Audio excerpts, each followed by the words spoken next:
So the bigger challenge for us is how do you retain people? Because many a times the freshers, when they come in, within 6 months, 1 year after you train, they leave. Yeah.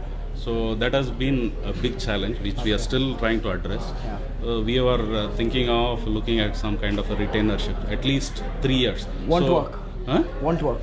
I don't know. So I'm just saving you time. Yeah. Okay. Fine. So that's why I was just trying to figure out how do we do this. So I want you to understand this.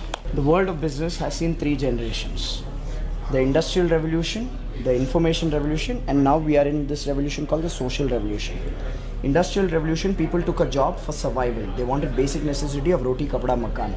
So they went in and they worked in a workplace, and they didn't leave that workplace even if the boss was abusive, and even if the boss would physically beat them up, people would not leave. That was the era of boss is always right. Yeah. Because opportunities were less. Yeah. That is pretty much the grandparents of today's workforce. Then came the Information Revolution, where all these IT companies, brands started building, and the workforce then came to work not for survival because their parents took care of survival. This workforce went to work for standard of living. Basically get a good enough salary to pay the house EMI, the car EMI, children's education loan. Pretty much your generation. You went to work for that, for standard of living. Absolutely, yeah. Now in this generation, loyalty reduced. Now the truth is that loyalty never existed in the first place. Loyalty didn't exist. There was no option. This generation, Information Revolution, got option. If they got a better quality of workplace and they got a better pay, then people would jump a job, right? Now this was the Information Revolution. Then came the third revolution. After 2008's recession, Information Revolution died. Today information is available for free. You can learn coding on YouTube. You don't have to, it's no longer a hidden knowledge.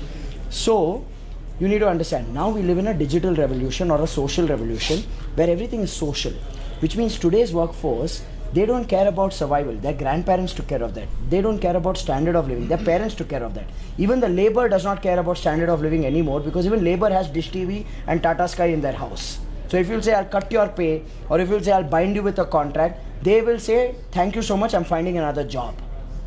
Today's workforce needs something else. They want quality of life, not standard of life. Standard of life, parents took care. Today's workforce is thinking quality of life, which means quality of workplace, which means quality of job, quality of environment, quality of role, opportunity, learning and rewards, all of that.